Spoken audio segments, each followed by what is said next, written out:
चाषी भाई भौणी मानक पई आसला खुशी खबर मोदी सरकार देवाक जाउछंती पीएम किसान योजनार टंका आज। तो आज केउं जिल्लार चाषी को मिलिबो 4000 टंका, केउं जिल्लार चाषी को 2000 टंका मिलिबो। वीडियोटी को शेष पर्यंत देखंतु जानि परिबे। तबे ता पूर्व कहि रखुची पीएम किसान योजना आउ ई श्रम कार्ड योजनार लेटेस्ट वीडियो रे टंका मिलिबा अपडेट आसिले आम चैनल रे पाई परिबे। तेणु चैनल टी को एबे सब्सक्राइब ही कर दियंतु। तो बड़ कथा हेउची पीएम किसान योजनार टंका वर्तमान कृषकों अकाउंट को सरकार पठेया जाउछंती। तो एबे चाषी को अकाउंट को पैसा आसुछि। तो किछि चाषी को अकाउंट को पैसा आसी नाही, केवल से माने गोटे भूल करछंती बैंक अकाउंट जनित जो त्रुटि समाधान करिना। एथि सहित विभिन्न जिलार मंत्री माने किस्ती प्रदान करिवे। सबुठु बड़ कथा हेउछि पीएम किसान योजनार 17तम किस्तर टंका समस्त अकाउंट को आज जाउछि।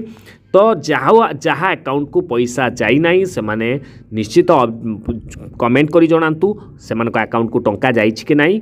तो नेक्स्ट वीडियो रे मु केमिति टंका पाइबे तार संपूर्ण विवरण जणाइ देबी।